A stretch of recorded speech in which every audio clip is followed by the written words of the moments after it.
नमस्कार। DD news पर आप देखना शुरू कर चुके हैं हमारी खास चर्चा का प्रोग्राम। मैं हूं लाल चंद्र सिंह। घर फिरदौस बर रुए ज़मी अस्त, हमी अस्तो हमी अस्तो हमी अस्त। धरती पर अगर कहीं स्वर्ग है तो यही है, यही है, यही है। धरती के स्वर्ग को नर्क बनाने की कोशिश भारत की आज़ादी के कुछ ही महीने बाद पाकिस्तान ने अपने नापाक मंसूबे के साथ की थी।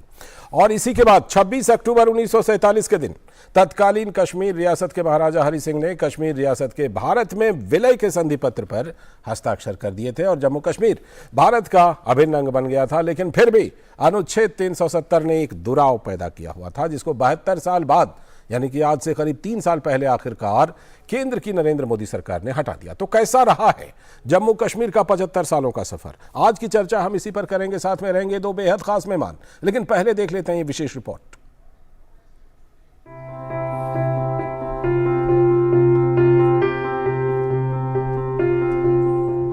पंद्रह अगस्त 1947 के बाद जम्मू कश्मीर। अंग्रेज भारत और पाकिस्तान का बंटवारा करके गए थे, लेकिन बंटवारे के साथ ही वे 500 से ज्यादा रियासतों को स्वतंत्र भी करके गए थे। ये रियासतें पूरी तरह से शासकों के अधीन थी। भारत या पाकिस्तान का इन पर सीधे कोई अधिकार नहीं था। 1947 में कश्मीर एक ऐसी रियासत थी जहां की बहुसंख्यक जनसंख्या मुस्लिम थी, जबकि शासक हिंदू था। कश्मीर के राजा हरि सिंह ने पाकिस्तान या भारत में विलय पर कोई निर्णय नहीं लिया। आजादी के बाद पाकिस्तान का कश्मीर पर आक्रमण। 22 अक्टूबर 1947 को पाकिस्तानी सैनिकों एवं हथियारों से लैस कबायलियों ने कश्मीर पर बड़ा हमला बोल दिया। सबसे पहला हमला मुजफ्फराबाद पर हुआ, जो कि आज पाक अधिकृत कश्मीर की राजधानी है। आगे बढ़ते हुए पाकिस्तानी फौजियों ने बारामूला पर भी कब्जा कर लिया। अब श्रीनगर उनके निशाने पर था। रास्ते में पाकिस्तानी सैनिकों ने बर्बरता की सारी हदें पार कर दी। मुजफ्फराबाद और बारामूला की सड़कें निर्दोष नागरिकों के रक्त से लाल हो गई। स्त्रियों पर घनघोर अत्याचार किए, मासूम बच्चों को भी नहीं छोड़ा गया। महाराजा हरि सिंह का भारत के साथ संधि पत्र पर हस्ताक्षर। अंततः 26 अक्टूबर 1947 को कश्मीर के महाराजा हरि सिंह ने भारत के साथ विलय पत्र पर हस्ताक्षर कर दिए। रातों रात भारतीय फौजें कश्मीर पहुंची। आगे बढ़ रही पाकिस्तानी फौजों को भारत ने बारामूला से पीछे ढकेल दिया। विलय की संधि के तहत संचार, रक्षा एवं विदेशी मामलों को भारत सरकार के अधिकार क्षेत्र में लाया गया। 5 मार्च 1948 को लोकप्रिय सरकार की घोषणा की गई, जिसके मुखिया शेख अब्दुल्ला बने। 1951 में जम्मू कश्मीर विधानसभा का गठन हुआ। 1954 में राष्ट्रपति के आदेश से धारा 370 के तहत जम्मू कश्मीर को विशेष दर्जा देने का प्रावधान हुआ। विशेष अधिकारों के तहत जम्मू कश्मीर में सभी भारत के नागरिकों को वोट देने का अधिकार नहीं था। जम्मू कश्मीर के बाहर के लोगों को संपत्ति खरीदने, विक्रय करने, सरकारी रोजगार आदि का अधिकार नहीं था। धारा 370 और 35A के तहत जम्मू कश्मीर में दशकों से रह रहे दलितों एवं कमजोर वर्ग के लोगों को सरकारी नौकरियों का अधिकार नहीं था। जम्मू कश्मीर से बाहर विवाह करने पर बेटी को पैतृक संपत्ति का अधिकार नहीं था। 5 अगस्त 2019 को भारत सरकार ने संसद के दोनों सदनों में ऐतिहासिक प्रस्ताव के जरिए धारा 370 और 35A को निष्प्रभावी कर दिया। जम्मू कश्मीर और लद्दाख से विशेष दर्जा वापस लेकर समस्त भारत के कानून लागू कर दिए गए। आज जम्मू कश्मीर और लद्दाख धारा 370 के अन्यायपूर्ण शिकंजे से मुक्त होकर तेजी से विकास के रास्ते पर बढ़ चला। Bureau report, DD news. तो ये रहा है जम्मू कश्मीर का आधुनिक इतिहास 1947 के बाद से। लेकिन कैसा रहा है ये सफर? इस पर और ज्यादा चर्चा करने के लिए हमारे साथ प्रफुल्ल केतकर, ऑर्गेनाइजर के संपादक, और सुशील पंडित, जो कश्मीर मामलों के विशेषज्ञ हैं, कश्मीर के विशेषज्ञ हैं, वो दोनों हमारे साथ जुड़ चुके हैं। बहुत बहुत स्वागत प्रफुल्ल जी और सुशील जी, दोनों का, आप दोनों का जुड़ने के लिए। और हम चर्चा की शुरुआत करते हैं और सबसे पहले मैं प्रफुल्ल जी के पास चलता हूं। प्रफुल्ल जी, ये बताइए कि जिस तरह से कि 72 साल तक धारा 370 और 35A चलता रहा और 72 साल बाद आखिरकार केंद्र सरकार ने उसे हटाया, तो जम्मू कश्मीर में उसके बाद से आप किस तरह का बदलाव देख रहे हैं? देखिए, मैं उस पर आऊंगा, लेकिन आपकी रिपोर्ट में दो चीजों को मैं तथ्यों को ठीक कर दूं। 370 जो था वो 1985 था। 1954 में जो आया वो 35A आया, जो राष्ट्रपति के अध्यादेश से आया। बिल्कुल। दूसरी बात, महाराजा हरि सिंह जो है वो मार्च में ही पत्र लिख चुके थे विलय के संबंध में आगे क्या निर्णय करना है उसके बारे में मार्गदर्शन चाहते थे जी। लॉर्ड माउंटबेटन और पंडित नेहरू ने उनको ये निर्णय लेने नहीं दिया। दो मिथकों पर ये 370 और 35A का खेल चलता रहा। विशेष दर्जा, आपकी रिपोर्ट में भी विशेष दर्जा, कोई विशेष दर्जा नहीं था। 35A ने वो विशेष दर्जा, विशेष प्रावधान लाए, लेकिन ये टेम्पररी प्रोविजन था। ऐसा टेम्पररी प्रोविजन 370 और 371 के तहत बहुत जगह पे है। भारत का संविधान लागू करने में उस समय जो समस्या थी वो ये थी कि पाकिस्तान का आक्रमण हो चुका था। जो संधि बाकी सारे संस्थानों के साथ हुई थी, वही संधि उन्हीं शब्दों के साथ जम्मू कश्मीर के संदर्भ में भी हुई थी। उसको जम्मू कश्मीर के कुछ हित संबंधी गुटों ने और पाकिस्तान समर्थित गुटों ने अंतरराष्ट्रीय मंच पर गलत तरीके से प्रस्तुत किया। अब वो हटने के बाद क्या हुआ, सबसे बड़ा अंतर जो आया, भारत का संविधान, भारत का चुनाव आयोग, भारत का CAG, इसका पूरी तरह से एक तरह से लागू हो गया। बहुत सारे इसमें जो अध्यादेश लाए गए थे 35A के बाद भी बहुत सारे प्रेसिडेंशियल ऑर्डर्स लाए गए थे, उनको वो भी निरस्त हो गए। और इस कारण से भारतीय संविधान का, भारतीय संसद का, भारत की सारी संस्थाओं का पूर्ण अधिकार जम्मू कश्मीर पर आ गया। और इसके कारण जो योजनाएं भारत सरकार की चल रही थी, जो एक ट्रांसपेरेंसी गवर्नेंस में आनी आवश्यक थी, लोकल सेल्फ गवर्नमेंट में जिस तरह का पार्टिसिपेशन आवश्यक था, जिस तरह का निवेश संभव था, ये सारी संभावनाएं खुल गई। अभी बहुत सारी चीजें होनी बाकी है, लेकिन उसका एक बड़ा रास्ता उसके कारण खुल गया। लौटता हूं आपके पास, सुशील जी के पास चलते हैं। सुशील जी, जिस तरह से कि 5 अगस्त 2019 उसको कश्मीर के सफरनामे में एक कट ऑफ लाइन हम कह सकते हैं, कट ऑफ डेट कह सकते हैं। सुशील जी, आप बहुत मुखर रहे हैं कश्मीर के मसलों पर और बहुत आप मजबूती से बात रखते हैं। 5 अगस्त 2019 को आप किस तरह देखते हैं कट ऑफ लाइन के तौर पर? 5 अगस्त 2019 के निर्णय कश्मीर के लिए युग प्रवर्तक निर्णय है। मैंने अपने जीवन में ऐसा देखूंगा इसकी उम्मीद छोड़ दी थी जी। तो मैं आपको ये आज भी पूरी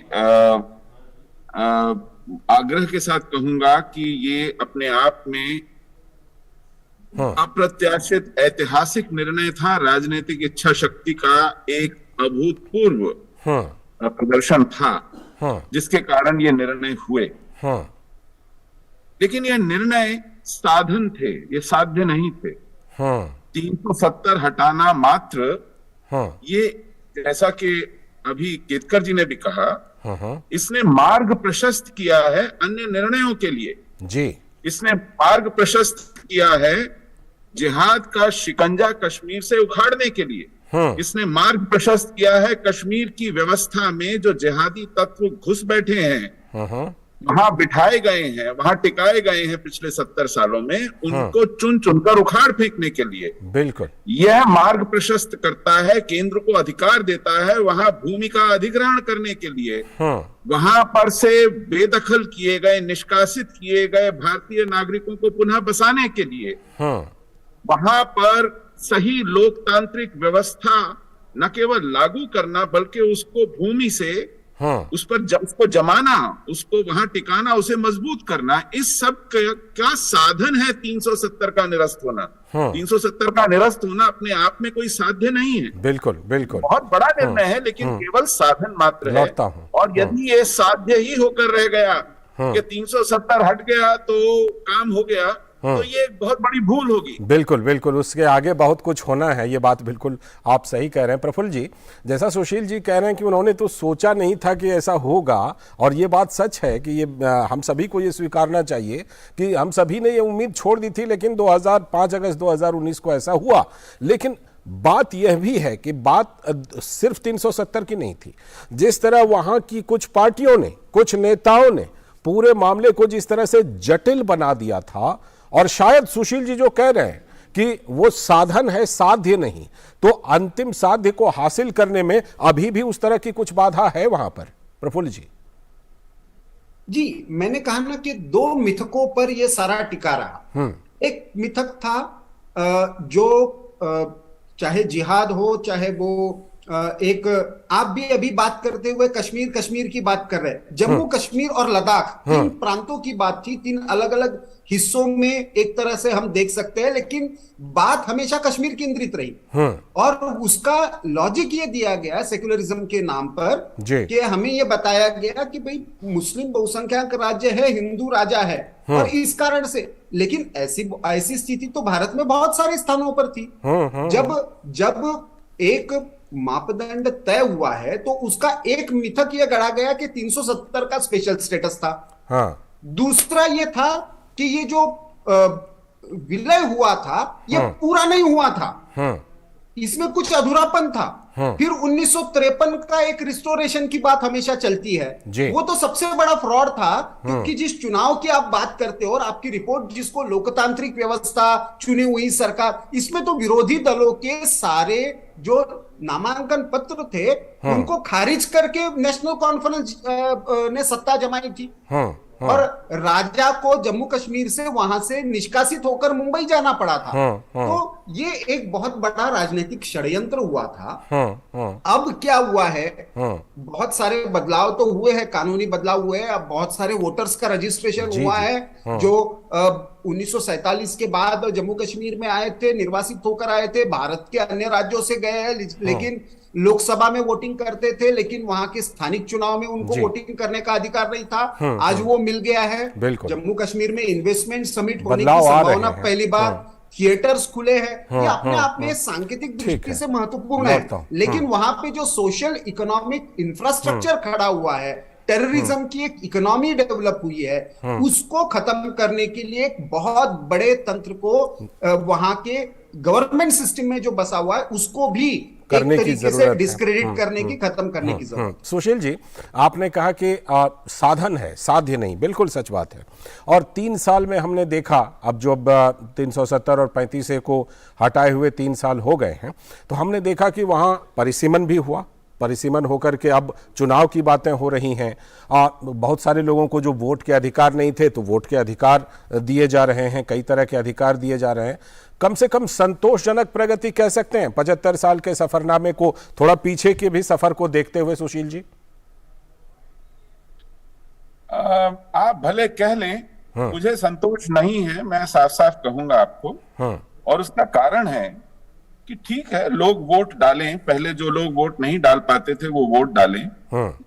और परिसीमन आपने करा लिया। 2011 का जो सेंसस था वो भाजपा ने स्वयं लिख करके दिया कि यह फ्रॉड सेंसस है, इसमें घपले हुए हैं, इसके आधार पर मत कीजिए। 2021 का सेंसस चल रहा है, 22-23 में इसकी रिपोर्ट आ जाएगी, उसके आधार पर कीजिए तो वो ज्यादा उचित होगा। वो सब नहीं हुआ। लेकिन सबसे बड़ी बात यह है कि 32 साल हो गए, 19 जनवरी को 33 हो जाएंगे, अब तक वहां के पीड़ितों को, वहां के नरसंहार से जो जीवित बच आए किसी तरह, उनको न्याय नहीं मिला है। उनके पुनर्वास की बात, सामूहिक नरसंहार, किसी भी हत्या, किसी बलात्कार, अपहरण, घर का जलाया जाना, मंदिरों का लूटा जाना, किसी भी विषय पर किसी को मुकदमा चला के आज तक दोषी नहीं पाया गया है, किसी को सजा नहीं हुई है, और ना ही वो मुकदमे चल रहे हैं। हाँ, आपसी रजामंदी के साथ कुछ लोगों को मनी लॉन्ड्रिंग, टेरर फंडिंग, ऐसे मुकदमों में चार्जशीट पकड़ाई गई, उन्होंने फौरन चार्जेस कबूल कर लिए, कोई मुकदमा नहीं चला, फटाफट उनको सजा दे करके ये कह दिया गया कि देखिए अब वो जेल पहुंचा दिए गए।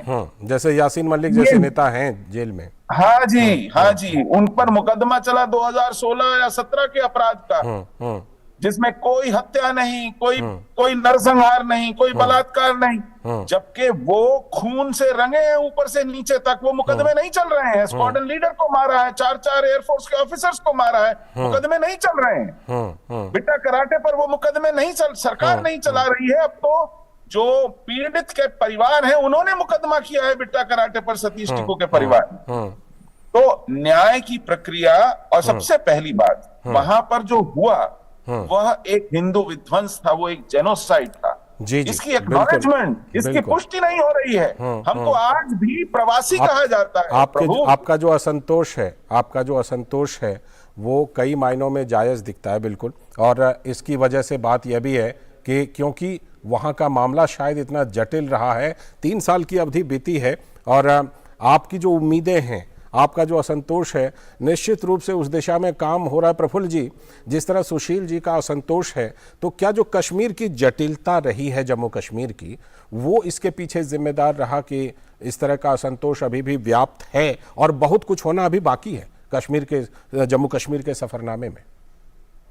जी, आप सुशील पंडित जी जैसे लोगों की वेदना को समझिए। हाँ। जो अपने घर से, अपनी संपत्ति से और इसके सिवा और कुछ है, जिनका तो मैं कहूंगा कि दोहरा विस्थापन हुआ, पाकिस्तान से पहले जम्मू कश्मीर में आए और जम्मू कश्मीर पे विस्थापित होकर फिर बिल्कुल, भारत बिल्कुल। के अन्य हिस्सों में आए।